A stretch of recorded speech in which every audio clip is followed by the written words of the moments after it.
The stars were cold and silent when the signal came.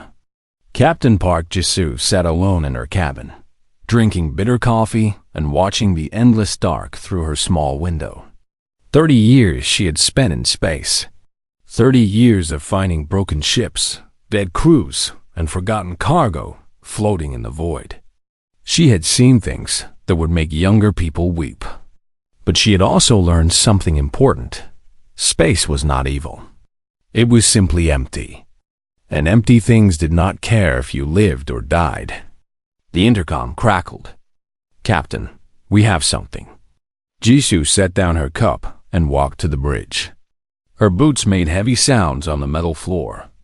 The salvage vessel Horizon's Edge was not a pretty ship. It was old and tired, held together by repairs and stubbornness. But it had never failed her, and she loved it the way a farmer loves good land. On the bridge, her pilot Lee Taiwu pointed at the scanner screen. He was young, maybe 28, with messy hair and quick eyes. "Distress signal, Captain. Very weak. Coming from Sector 7-4. Jisoo leaned closer to look. The signal was barely visible, a tiny pulse of light among the darkness. "That sector is empty. Nothing there for 300 light years." "That is what I thought too," Taiwu said. "But the signal is real, and it is old. Maybe days old, maybe weeks. Hard to tell." Jisoo thought for a moment. They were far from any station, low on supplies, and tired from a long journey. The smart thing would be to ignore it. Let someone else find whatever was out there.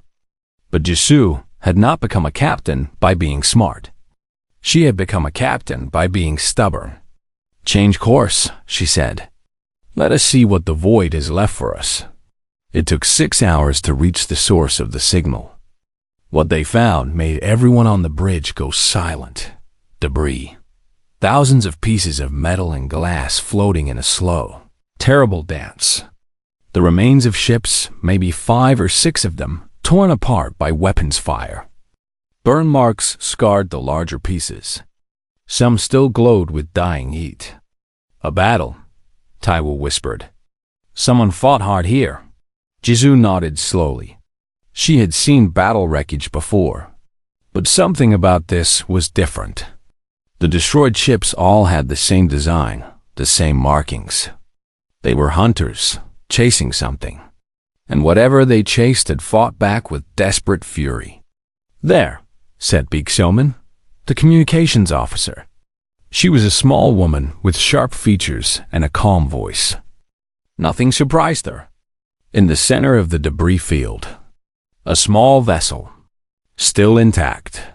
Jisoo saw it on the screen. An escape pod, barely bigger than their cargo shuttle.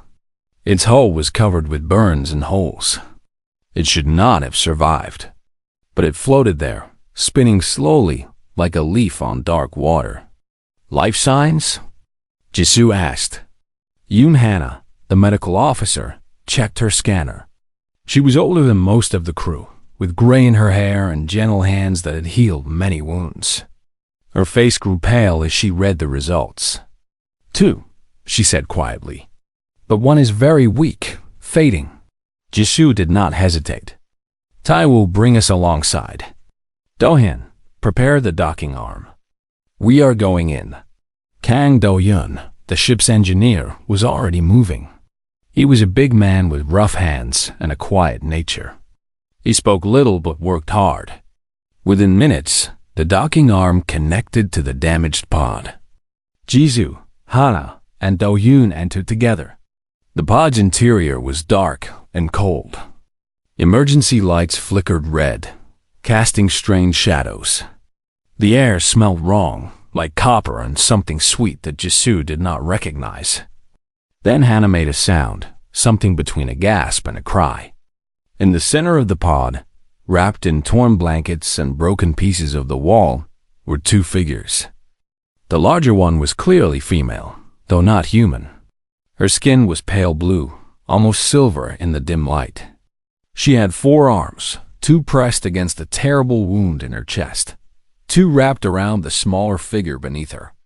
Her eyes were open but empty. She had been dead for some time, but her body was still warm, and Jisoo understood why. The mother had used her own dying heat to keep her child alive. The smaller figure stirred weakly. It was a child, no bigger than a human toddler. Same blue skin, same 4 arms. Its eyes fluttered open, seeing nothing, seeing everything. A soft sound came from its mouth, like a question no one could answer. Hannah moved quickly. She pulled the child from the mother's frozen embrace and pressed her scanner against its chest. Heartbeat is weak. Temperature is dropping. I do not know this species, Captain. I do not know how to help. Jisoo looked at the dead mother, at the wounds on her body, at the way she had curled around her child even in death, making herself a shield against the cold and the dark. You will learn, Jisoo said. Get the child to medical, now. Do-hyun stayed behind to examine the pod, while Hana rushed the child to the ship. Jisoo stood alone with the alien mother, looking down at her still face. Who were you? She asked softly. What did you do that made them chase you so hard? The mother did not answer, but her position told a story. She had placed herself between the child and the breach in the hull. When the air escaped, when the cold came in, she had used her own body as a barrier. She had breathed her last breaths into her child's mouth. She had given everything. Jisoo had seen many things in 30 years, but she had never seen love like this.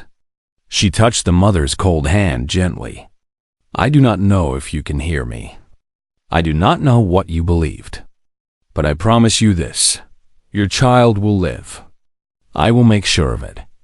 Back on the horizon's edge, Hana worked through the night. She had no guides, no instructions, no experience with this species. She had only her training, her instincts, and her refusal to let a child die on her table. The child's biology was strange, but not impossible. 4 lungs instead of 2. A heart with 6 chambers. Blood that was darker than human blood, almost purple. Hana improvised machines to match the child's needs. She adjusted temperatures, oxygen levels, and nutrients. She failed, adjusted, and tried again. By morning, the child's heartbeat was stable. Jisoo found Hana asleep in a chair beside the medical bed, still holding the child's small hand. The child was awake, looking around with wide, frightened eyes. When it saw Jisoo, it made that soft sound again. It is okay, Jisoo said gently. You are safe now. The child did not understand her words, but perhaps it understood her tone. Slowly, carefully, it released Hana's hand and reached toward Jisoo with 2 of its small arms. Jisoo took those tiny hands in her own rough ones. We found you, she said. We will not let you go. In the cold silence of space, surrounded by the wreckage of a battle she did not understand, Captain Park Jisoo made a promise to a child whose name she did not know. She did not know that this promise would change everything. She did not know that this small, frightened child would one day shake the foundations of empires. She only knew that a mother had died hoping someone would be kind, and Jisoo refused to prove that hope wrong. 3 days passed on the horizon's edge. The child grew stronger with each hour. Hana rarely left the medical bay, sleeping in short bursts and eating only when Jisoo forced food into her hands. The crew took turns watching over the small blue figure, speaking softly, playing gentle music, doing anything to make the child feel less alone. They named her Bile. It meant star in Korean. Taewoo suggested it one evening while watching the child sleep. She came from the stars, he said, and she shines even in the dark. No one disagreed. From that moment, she was Bile. But while the child healed, Do-hyun worked on a different problem. The escape pod held secrets, and he was determined to find them. Its computer systems were badly damaged, burned by weapons fire and corrupted by the cold. But Do-hyun was patient. He had rebuilt engines from scrap metal. A broken computer was nothing. On the fourth day, he called a meeting in the small common room. "I found something," he said. His voice was heavy, like a man carrying a weight too large for his shoulders. "I found out who they were, and why they ran." The crew gathered around the table. On the screen, Do-yoon displayed images and text recovered from the pod's memory. Strange symbols filled the screen, but the translation software slowly made them readable. "The mother species is called Vethrani," Do-hyun explained. "They come from a system about 600 light-years from here. Or they did. 3 generations ago, they were conquered." He pressed a button. New images appeared. Ships with dark hulls and sharp angles. Soldiers in gray armor. Symbols that looked like broken circles. "The Dominion of Ash," Do-yoon continued. "That is what they call themselves. They are an empire. A very old empire. And they believe in something they call purity. They think some species are better than others. The strong should rule. The weak should serve. Or disappear." Somin leaned forward. "Disappear? What does that mean?" Do-han's jaw tightened. "When the Dominion conquers a world, they do not simply enslave the people. They erase them. Children are taken from their parents. Names are forbidden. Languages are destroyed. Culture is burned. Within 2 or 3 generations, the conquered species forgets who they were. They become tools, workers, things." Silence fell over the room. Jisoo felt a cold anger building in her chest. "The Vethrani fought back," Do-yoon said. "For 20 years, they resisted. But they were too few, and the Dominion was too strong. Eventually, they fell. Most of them were taken to labor camps. Their homeworld was burned. Their history was erased." He paused and looked at the screen. "But some Vethrani parents made a choice. A terrible choice.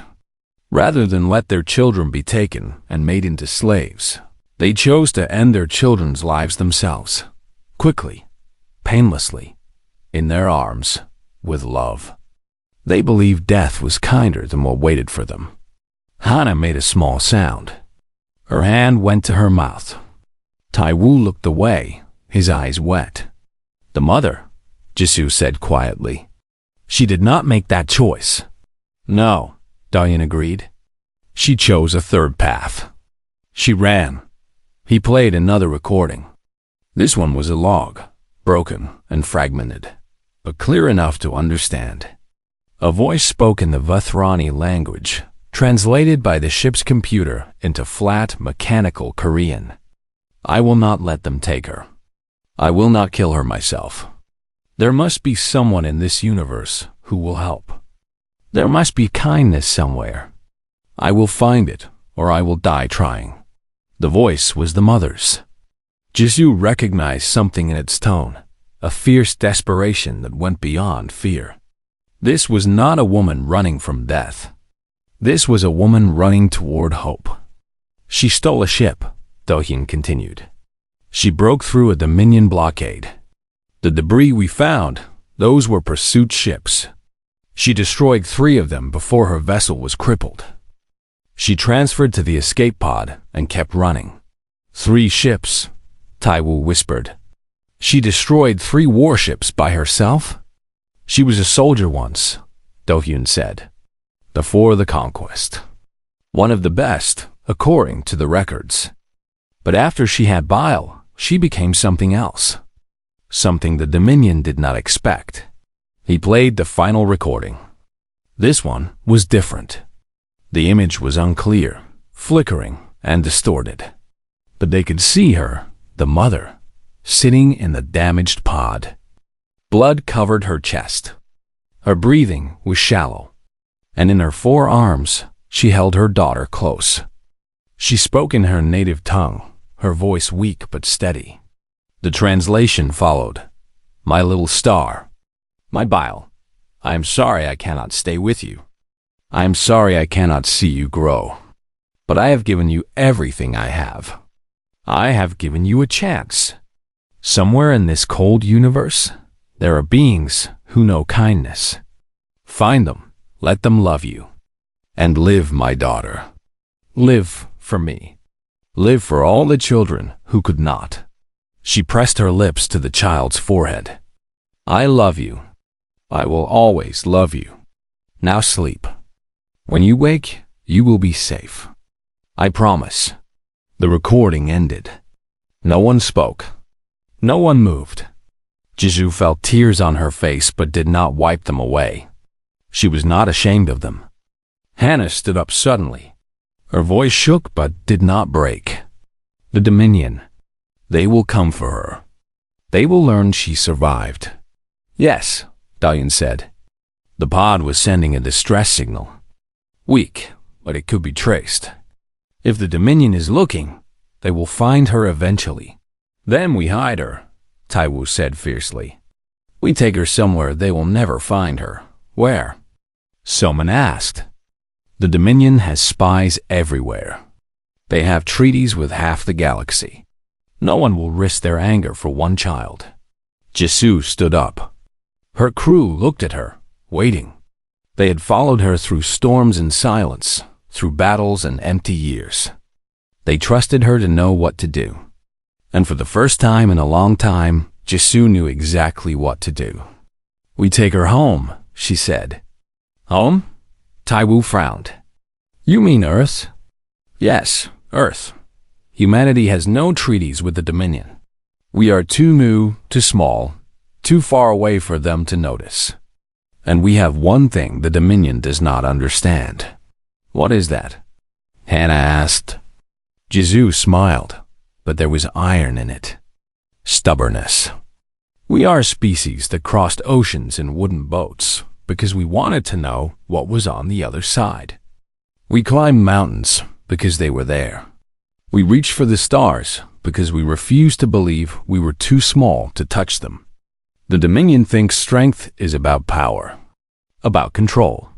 But real strength is about refusing to give up, even when the universe tells you to. She looked at each of them in turn. A mother died believing someone would be kind to her child. I intend to prove her right. Who is with me? Taiwu stood first, then Soman, then Doyeon, and finally Hannah, who walked to the medical bay door and looked back. She is awake, Hannah said. She is asking for us. Well, not asking. She does not have words yet, but she reaches for us when we leave. She cries when she is alone. Jisoo nodded. Then let us make sure she is never alone again. They walked together to the medical bay, where a small blue child waited, reaching out with 4 tiny arms toward the only family she had left in the universe. And the horizon's edge turned toward Earth, carrying hope in its heart and defiance in its bones. The news spread faster than the horizon's edge could travel.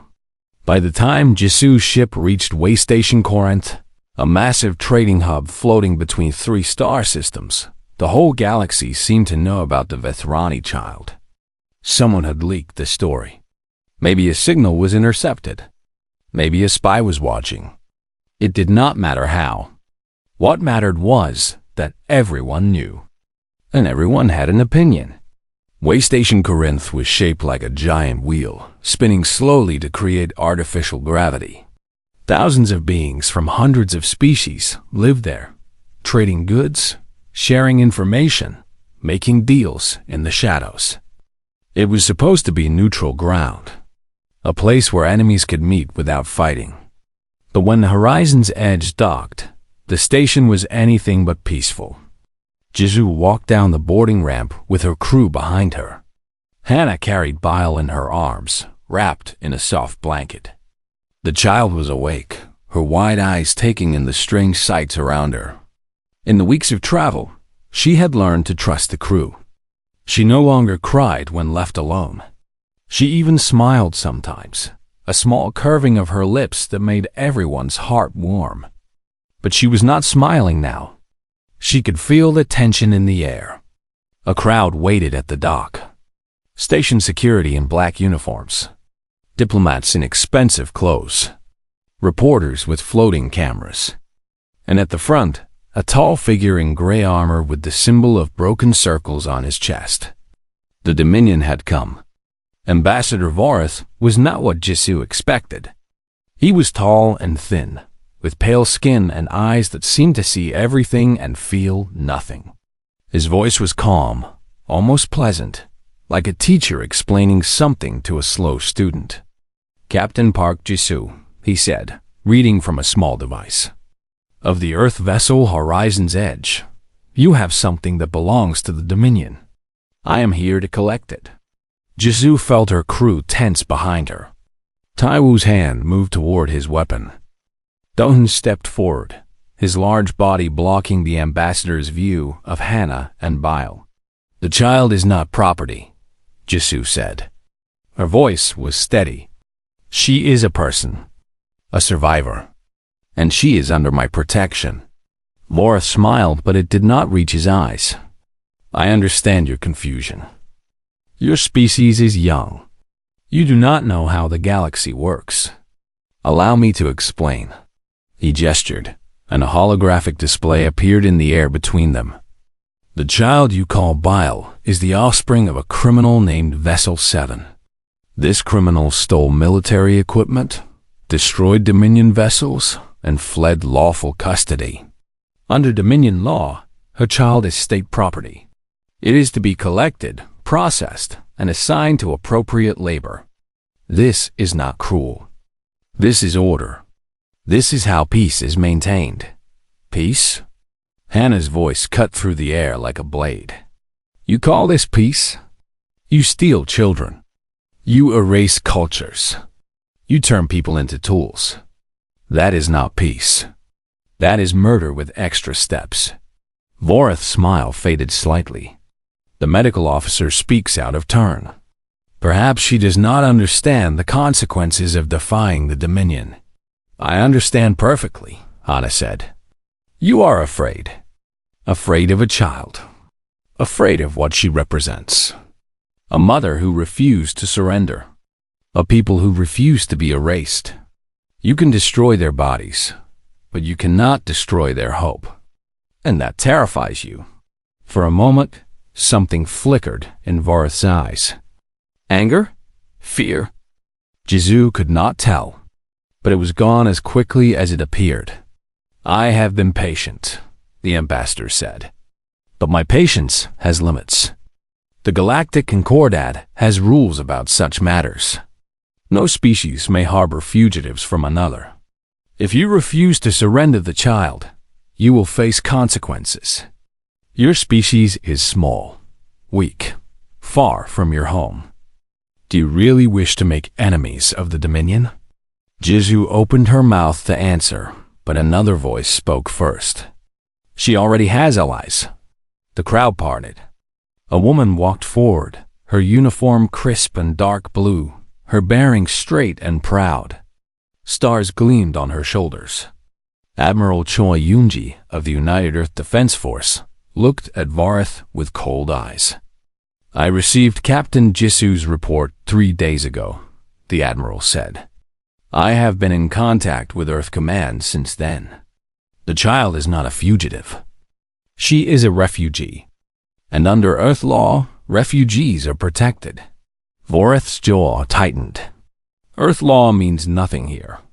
This is Concordat space. The child will be surrendered." "No," Admiral Choi said simply. "She will not." She raised her hand.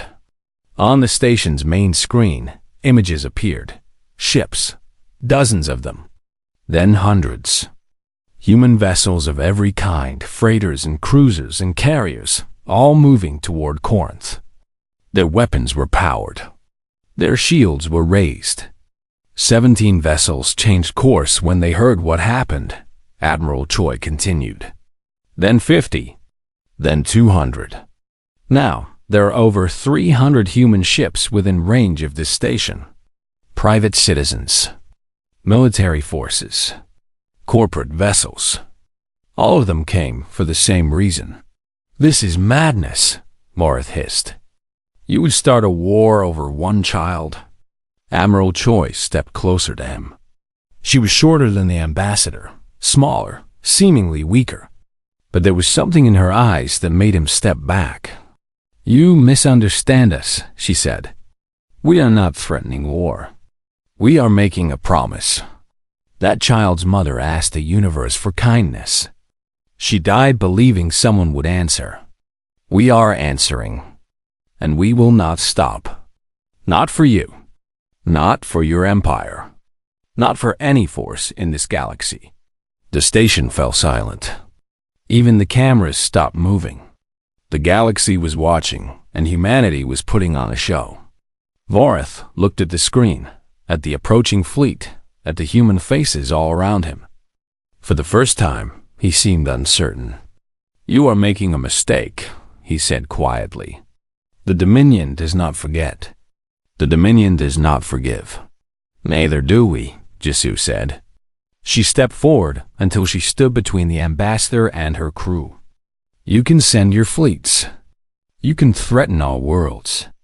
But we have something you will never understand. We take care of each other. Not because we are ordered to. Not because we fear punishment. But because it is right. Because love is stronger than fear. Because hope is stronger than hate."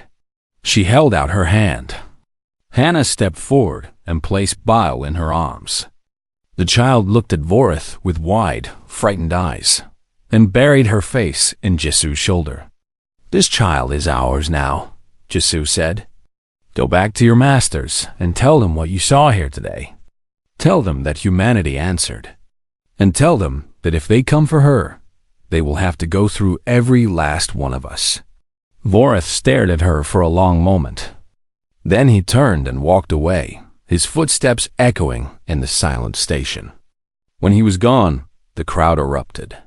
Cheers, applause, beings of a dozen species shouting support, waving hands and tentacles and wings. The reporters' cameras spun wildly, capturing everything. But Jisoo did not hear any of it. She was looking down at Bile, who had lifted her head and was staring at the celebrating crowd with wonder. "Why are they happy?" the child asked in broken Korean. It was one of the first full sentences she had spoken. Jisoo smiled and held her closer. "Because you are safe," she said. "Because we kept our promise. And because sometimes, just sometimes, the good ones win." Bile thought about this. Then she reached up with one small hand and touched Jisoo's face. "Thank you," she whispered. And Jisoo, who had not cried in 20 years, felt tears running down her cheeks. The standoff at Way Station Corinth lasted 11 days. On the first day, a Dominion battle fleet arrived. 20 warships with black hulls and weapons that could crack planets. They took position on one side of the station, their presence a silent threat. On the second day, more human ships arrived. Not just military vessels now, but civilian ships from every corner of human space. Families came, bringing food and supplies. Scientists came, offering help. Musicians came, playing songs of hope through open channels that echoed across the void. By the fifth day, other species began arriving. Not many at first. A few ships from races the Dominion had wronged. Old enemies who remembered old wounds. They did not speak to the humans directly. They simply parked their ships nearby and waited. By the 10th day, the neutral zone around Corinth was filled with vessels. Thousands of them, from dozens of species, all watching, all waiting. Inside the station, negotiations continued. Concordat mediators went back and forth between the human delegation and the Dominion ambassador. Rules were cited. Treaties were quoted. Threats were made and ignored. Jisoo did not attend most of the meetings. She left that to Admiral Choi and the diplomats who had arrived from Earth. Instead, she stayed with her crew, watching over Bile, trying to create some sense of normal life in the middle of chaos. The child was growing. Not just physically, but emotionally. She spoke more now, mixing Vethrani words with Korean, creating a language that was uniquely her own. She asked questions constantly, about the station, about humans, about everything she saw. But she never asked about her mother. Not directly. Sometimes at night, she would wake crying, reaching for arms that were no longer there. Hannah would hold her until she calmed, singing soft songs in Korean that Bile did not understand but seemed to find comforting. On the 8th day, Do-hyun came to Jisoo with something in his hands. A small device, barely larger than his palm. "I recovered this from the pod," he said quietly. It was hidden in the mother's clothing. "I think she wanted it to survive." He placed the device on the table. A holographic image appeared, the mother, looking directly at the camera. She was not wounded in this recording. Her eyes were bright and fierce. "This is for whoever finds my daughter," she said, her voice translated by the device. "I do not know who you are. I do not know if you will help or harm. But I want you to understand." She paused, gathering herself. "My name is not Vessel 7. That is what they called me after the conquest, when they took my true name away. My name is Nalith. I was born on a world called Vethros Prime, under a blue sun, in a house filled with laughter. I had parents who loved me. I had friends who stood by me. I had a culture that taught me the value of compassion." Her voice cracked slightly. "The Dominion took all of that away. They burned our cities. They murdered our elders. They stole our children and taught them to forget. For 3 generations, we have been disappearing. Soon, there will be nothing left of us but slaves who do not know they were ever free." She looked down, then back at the camera. "But I refuse to accept that fate for my daughter. She deserves more than slavery. She deserves more than erasure. She deserves to know who she is, where she comes from, what her people believed." Nalith stood taller. "We believed that every life is precious. We believed that kindness is strength. We believed that even in the darkest night, stars still shine. That is why I named my daughter what I named her. Because she is my star, my light in the darkness, my proof that hope is not foolish." She reached toward the camera, as if reaching through time itself. "I do not know if I will survive this journey. I do not know if she will be safe. But I know this. Somewhere in this universe, there are beings who understand what I understand. Beings who will look at a frightened child and choose to help instead of harm. If you are one of those beings, I beg you, take care of her. Teach her who she was.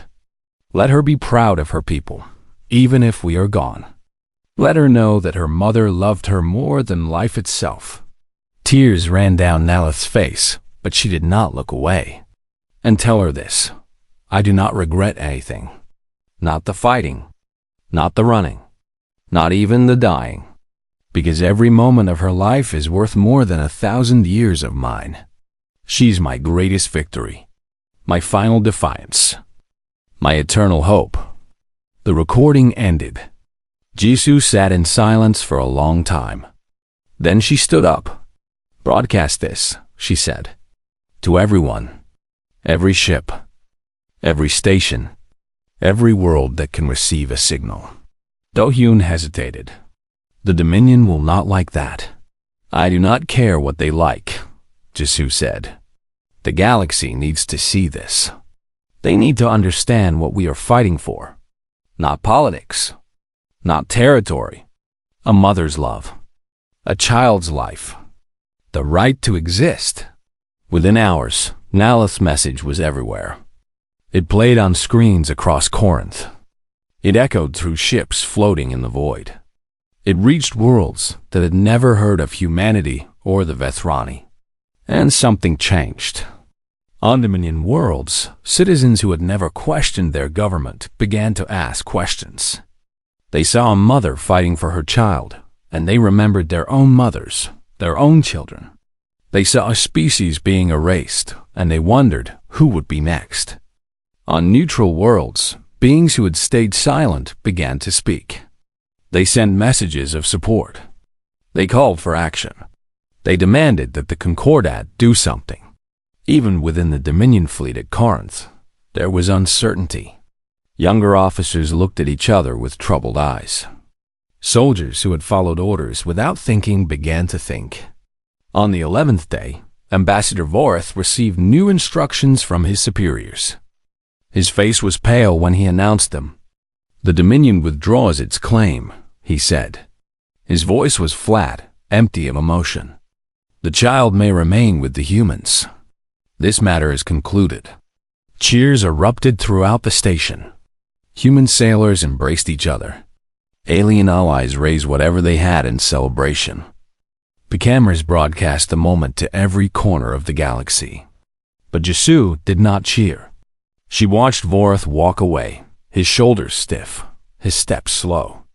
And she knew this was not really a victory. The Dominion had not changed. They had simply decided that this one child was not worth the cost. The Vethrani were still enslaved.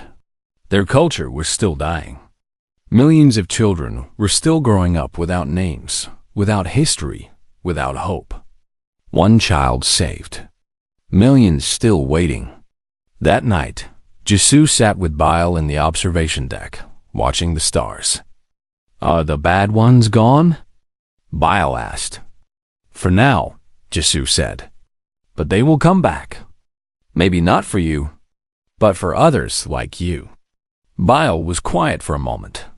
Then she looked up at Jisoo with eyes too old for her young face. "Then we have to help them," she said. "The others. Like Mama helped me." Jisoo felt something twist in her chest. This child, who had lost everything, was already thinking about saving others. "Yes," Jisoo said, pulling her close. "We do, and we will. I promise you, Bile, we will not stop until every child is safe. Until every voice is heard. Until the Dominion learns that hope is stronger than fear." Bile nodded and rested her head against Jisoo's shoulder. Outside, the stars burned cold and bright. And somewhere among them, millions of voices were still waiting to be heard. 5 years later, the world had changed. Bile stood on a beach in Korea, watching the sun set over the ocean. The sky was painted in colors that reminded her of Vethrani art, the paintings Hannah had found in old databases and printed for her room. Orange and gold and deep purple, spreading across the horizon like a promise. She was taller now, almost reaching Hannah's shoulder. Her forearms had grown strong from swimming and climbing and the martial arts classes she took twice a week. Her Korean was perfect, though she still used Vethrani words sometimes, especially when she was excited or upset. She was 10 years old by human counting. Old enough to understand what had happened to her. Old enough to remember. Thinking about her again? Hannah walked up beside her, carrying 2 cups of tea. She had retired from space travel after the events at Corinth. She said she had found something worth staying on the ground for. She said Bile needed a home, and she wanted to give her one. They lived in a small house near the sea, in a city where the neighbors knew their story and treated Bile like one of their own. The other children at school thought her forearms were amazing and her blue skin was beautiful. They did not see a refugee or an alien. They saw a friend. "Always," Bile said, taking the cup. "But it does not hurt like it used to. Now it feels more like warmth, like she is still with me somehow." Hannah nodded. "She is, in everything you do, in every choice you make. That is how love works. It does not end when someone dies. It just changes form." They sat together on the sand, watching the last light fade. "Captain Jisoo called today," Hannah said. "She asked about you." Bile smiled. Jisoo was not really a captain anymore. She had retired too, after a fashion. But instead of resting, She had started something new, the Vessel 7 Foundation, named after the identity the Dominion had given Nalith, reclaimed, and turned into a symbol of resistance. The Foundation rescued refugees from Dominion space. They ran a network of ships and safe houses, moving children and families out of reach of the Empire. It was dangerous work, illegal under Concordat law, and underfunded. But every year, more people volunteered. More species contributed. The network grew. Last year alone, they had saved over 2,000 lives. What did she say? Bile asked. She said to tell you that you are invited to the anniversary ceremony at Corinth. It is next month. She thought you might want to come. Bile thought about it. She had not been back to Corinth since the standoff. The memories of that place were complicated. Fear and hope all mixed together, too tangled to separate. But there was something there she wanted to see. Yes, she said. I want to go. The journey to Corinth took 3 weeks. Hana came with her, of course, and so did some of the old crew. Taiwu was married now, with a daughter of his own. Dohyun had opened an engineering school on Earth, teaching young people how to build ships that could cross the stars. Somin worked for the Concordat now, fighting for refugee rights through laws instead of words. They gathered on the station together, older and grayer, but still the same family they had been 5 years ago. The ceremony was held in the main plaza, where thousands of beings from dozens of species came together. They lit candles. They sang songs. They spoke names of those who had been lost and those who had been saved. At the center of the plaza stood a statue. It had been built by human artists and Vethrani survivors together, a collaboration that took 2 years to complete. It showed a Vethrani mother holding her child, looking up at the stars. The mother's face was Nala's face, recreated from the recordings Dohyun had saved. The child in her arms was Bile, frozen in bronze at the moment before everything changed. Beneath the statue, words were carved in 100 languages. She asked the universe for kindness. We answered. Bile stood before the statue for a long time, not speaking. People walked past her, some stopping to bow their heads, others moving on with their own thoughts. No one disturbed her. They understood. Finally, she knelt and placed a flower at the statue's base. It was a Korean rose, a variety that Hana had bred specifically to grow in alien soil. Red petals with hints of blue, a living symbol of 2 worlds joined together. Mama, Bile whispered in Vethrani. I am here. I am alive. I am happy. She paused, gathering her thoughts. I know you cannot hear me. I know you are gone. But I wanted to tell you anyway. The humans kept their promise. They took care of me. They loved me. They taught me that kindness is not weakness. That hope is not foolish. That one person can change the universe. She touched the cold bronze of her mother's hand. I understand now why you did what you did. You were not just saving me. You were planting a seed. You were betting that love was stronger than fear, that someone would answer your call. And you were right. You were so right. She stood up, wiping her eyes. I am going to keep planting seeds, Mama. I am going to find the others, the children who are still waiting. I am going to answer their calls the way the humans answered mine. I am going to prove that your hope was not wasted, that your sacrifice meant something, that the Vethrani are not gone as long as one of us still fights. She kissed her fingertips and pressed them against the statue. I love you. I will always love you. And I will make you proud. Later that evening, Bile found Jisoo on an observation deck, looking out at the stars, just as they had done 5 years ago. You spoke to her, Jisoo said. It was not a question. Yes, Bile stood beside her. I told her my plans. And what plans are those? Bile looked up at the captain, the woman who had changed her life with a single decision. When I am older, I want to join the Foundation, she said. I want to help find the other children, the ones still waiting. I know it will be dangerous. I know it might hurt, but I cannot just live a safe, happy life while they suffer. My mother gave me this chance. I have to use it for something bigger than myself. Jisoo was quiet for a moment. Then she smiled, a real smile, warm and proud. Your mother would be pleased, she said. And so am I. When you are ready, there will be a place for you. We will find them together. Bile nodded.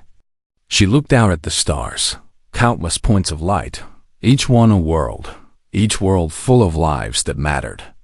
Do you think the Dominion will ever change? She asked. I do not know, Jisoo admitted. But I know this. Every child we save is a victory. Every family reunited is a blow against their darkness. The Dominion thought they could erase the Vethrani. Instead, they created something they cannot destroy. They created you. They created hope. She put her arm around Bile's shoulder. The universe is vast and cold and often cruel. But it is also full of people who choose to be kind, who answer when someone calls for help, who refuse to give up, no matter how hard things get. That is what your mother understood. That is what she was betting on when she sent you into the void. Jisoo looked down at Bile with eyes full of love. She won that bet. And as long as we keep answering, as long as we keep planting seeds of hope, she will keep winning. Forever. Bile leaned into her. This woman who had become her second mother, her protector, her hero. Outside, the stars burned on. And somewhere among them, a small blue child who had once drifted alone in the dark was now surrounded by a family that would never let her go. The Dominion still existed. The darkness still waited. The fight was far from over. But Bile was not afraid. She had seen what hope could do, and she was ready to share it with the universe.